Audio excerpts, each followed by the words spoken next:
Well, hi there, International Foods 10. Today we're going to be making French onion soup. It's one of my most favorite recipes. It's delicious, it's different, doesn't take many ingredients, quick and simple to make. I'm just going to move the camera a little bit to show you some of the ingredients, so bear with me.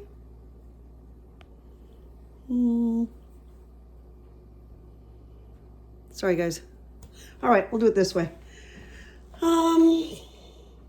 Beef broth, onion, salt and pepper, red wine vinegar, butter, French bread. We have grated Swiss cheese and Parmesan. This is what Swiss cheese looks like. It has the holes in it, bay leaf, fresh thyme, and fresh parsley. And that's about it.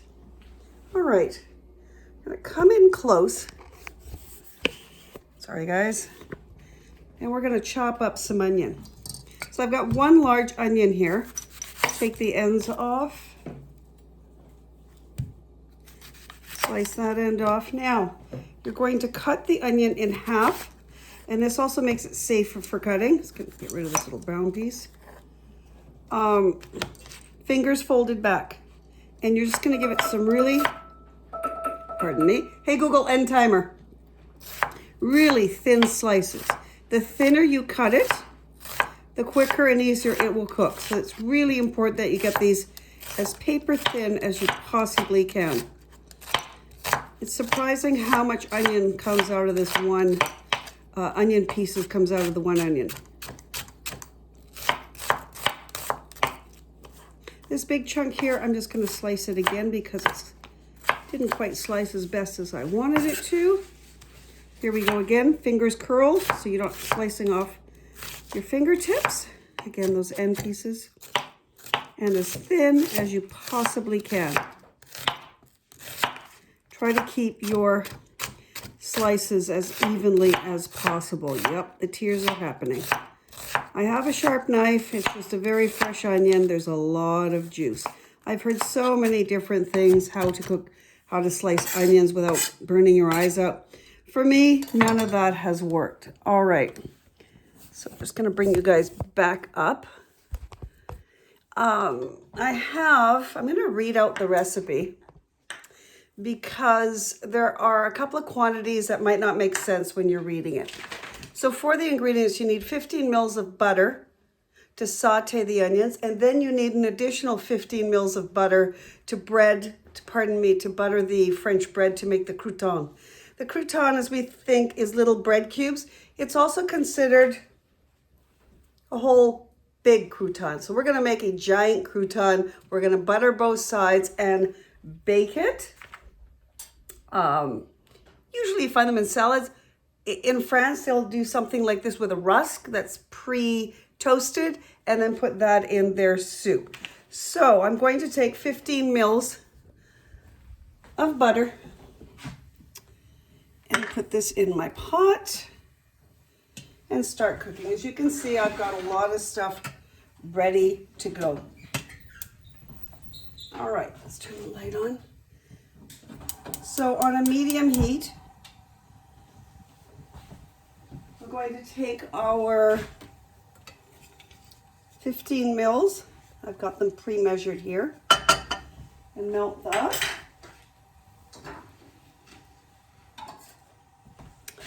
And put that in there and let it start to cook. Oh, I guess I should let that melt a little bit. And I can see this onion is a little big. So let's go over here. I'm gonna pull this out. See how that's kind of got a big flat piece? I'm gonna chop it a little bit better. There we go. We don't want a big chunk in our mouth. Same with this one here. Just happened to be where sort of the end meets the middle of this. Kind of hard to explain. All right, here we go. Butter's melting nicely. I like to use a wooden spoon. You guys have a rubber spatula in your kitchen as well as a wooden spoon. I just find the wooden spoon does a much better job of sauteing. So you're going to stir this occasionally. Just leave it on a medium heat. Now the nice thing is with partners, you both can be doing this. So one of you is doing the sauteing. Oh, I've got another big piece. Just chop that down. So just occasionally give that a little stir. Back to here. We're going to make a bouquet garni. A bouquet garni are herbs, fresh herbs that are tied together, sometimes put in cheesecloth, which is what we're doing today, and it adds flavors to soups and stews. It really gives a very fresh flavor. So what we've got here is cheesecloth, almost gauze-like, very, very, very thin and see-through. I have fresh thyme from my garden. We have a bay leaf, and I'm going to grab a few sprigs of parsley. And just wrap this up as best as you can, nice and tight. I like to roll it in the middle and then grab the ends and tie it up into the center. This doesn't have to be pretty, it just has to be all put together. So there's our bouquet garni, all done, ready to go. So back to the onions. They're going to take a while. So I'm just going to stir them a bit and come back to that. Now, luckily, this demo won't take a very long time because I have a lot of things ready to go. So while this is sauteing, one of you is sauteing, the other one could be grating the cheese. I have a hand grater here that I've done, as well as I use that finer one for the Parmesan hard cheese. And I've used the box grater, the large holes, for the Swiss cheese. And you have 60 mils of each one. I'm going to butter my bread and get it ready for the toasting. Let's move that back here. I guess I can work here. All right. So I've got some nicely softened butter.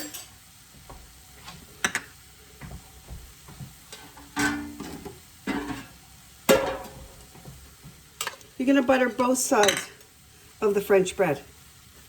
Try and get it end to end, which means cover the crust a little bit. Really bring that across. That 15 mils should be more than enough for 2 full pieces. There we go.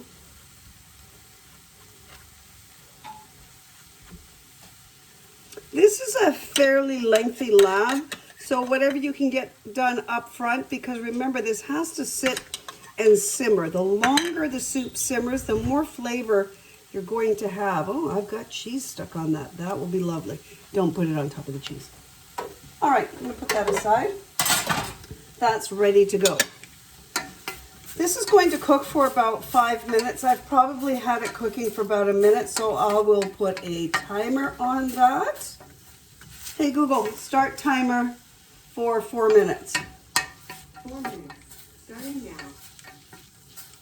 Just going to expedite this a little bit. I'm going to put the heat up. You guys are going to keep it on a medium-low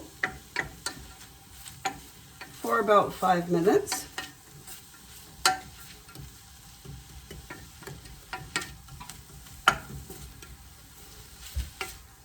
I just want to keep stirring.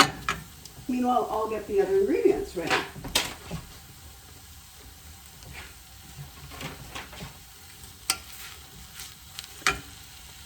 While it starts to cook, you're going to throw in a pinch of salt. Now, this is optional, but whenever I make French onion soup, I also put in a pinch of sugar that assists to caramelize the onions. There you go. So you can hear that now starting to really cook up. And you'll be able to smell it. There we go. Sorry about that. There we go. Yeah, that's handy. All right. Hey Google, end timer. Oh, I can't do it. So this is starting to brown. You can see the sides of the pan are getting brown. You really want to get a little bit of color on there. It's called caramelization, and it takes the natural sugars from the onion and cooks them out so you get that caramel color. And it actually does sweeten the onion as it cooks. I like to do this for quite a lengthy process, but I usually leave this on for about 10-15 minutes. You guys are pretty good if you leave it for 5. You just want to make sure to have the heat not too high and not too low. If you have it too low, it will take forever. You want a bit of that heat to caramelize quickly. Thus you want to keep stirring. All right, that's starting to get some color. And I've got my other ingredients ready to go. I have my bouquet garni, I have my red wine vinegar, and I have 350 mils of beef stock. Yep, that's looking good. Probably want to go just a little bit darker.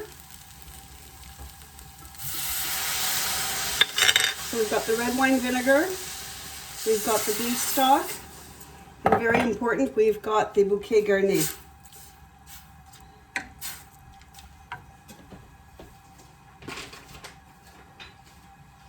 All right.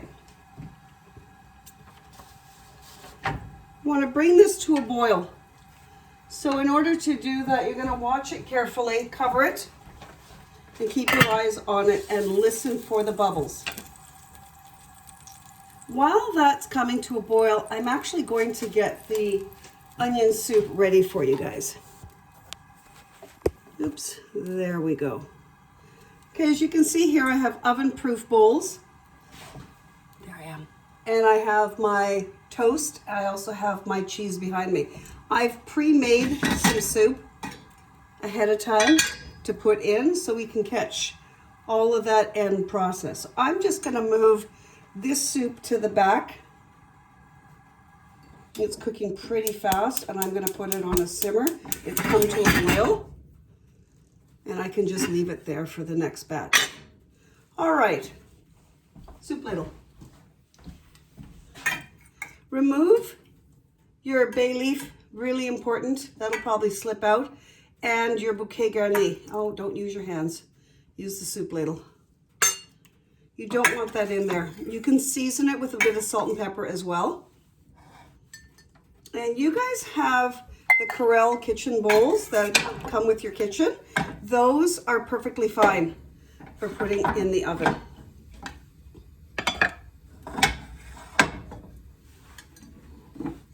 I have a little sill pad on here just so it doesn't slip. Yours will be fine. Just don't put parchment paper. It'll get a little too slippery. All right.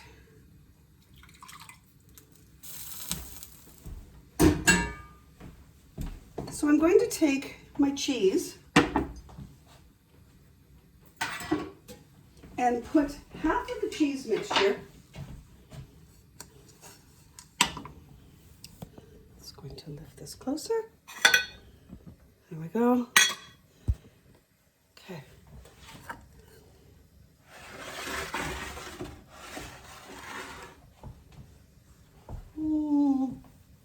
And I'll bring it over here. I think you guys can see it better when I work over here. All right. And we're back again.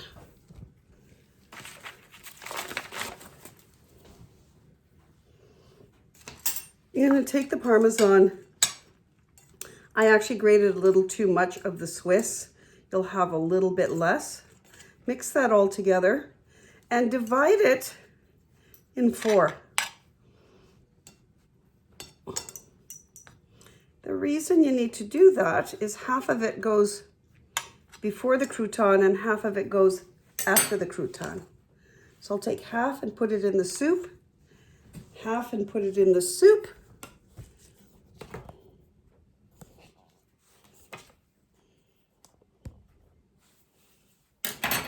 Put my crouton on. Okay, this is a little big, so I'm going to chop it down a little bit. I can't quite fit it in there. Just gonna take a little end off. Luckily, the bowls you have at school fit the French bread a little bit better. These are actual, I bought these specifically for their oven-proof French onion soup bowls. They've got the little handles on the side, that's characteristic. All right, and then we take the other half and we put it on top. When we made the toast, we put it in for a total of 15 minutes. We put the butter toast in for about 7 minutes, one side at 350, flip it, toast it for another. It doesn't have to be too dark. A light golden is good. Pull those out. So you can do that as one partner could be working on the toast while one's working on the soup. Pull that out, get that prepared. Once you've made your toast, your crouton, you're going to put the oven up to 450 to broil. I'm going to put mine on broil because all I need to do, the soup is cooked, the bread is cooked. All we want to do is melt the cheese on top till it's bubbly and brown. And that should only take a few minutes, so you need to be very mindful of what you have in the oven and your time. So I'm going to put the light on, and that should only take a couple of minutes. The one thing with French cooking is they use a lot of cheese, they use a lot of cream, and that is because of where they are regionally. They have a great region of dairy, and they use that. Their diet, quite often, a whole meal will be made in midday of cheeses, breads, and fruit. They consider cheese to be an ending to a meal. You'll find that again as a dessert course quite often. So they use a lot of butter and rich items. They don't eat a lot of it. They eat it a little bit smaller portions to what we're accustomed to in North America. So let's just check on that boiler. Oh, it's almost done. This is working pretty quickly. Let's take a look. Yeah, it's already started to melt because I did have my oven preheated. Just gonna throw my fan on so we don't have little burning happening.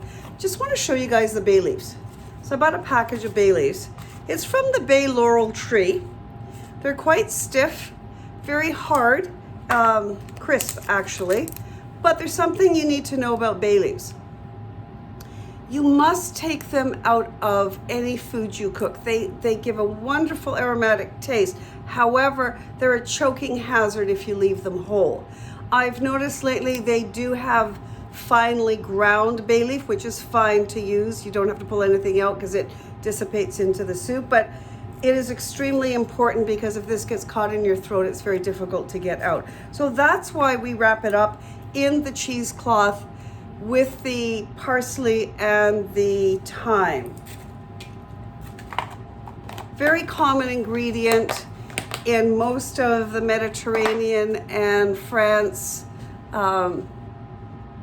Not so much in the Germanic countries or England, but you'll see it in France, Italy, Spain, Greece. It grows there quite well, and it's used quite often in many dishes. Let's take a look. And they're done. So there we have it. Just gonna put this down so you can see.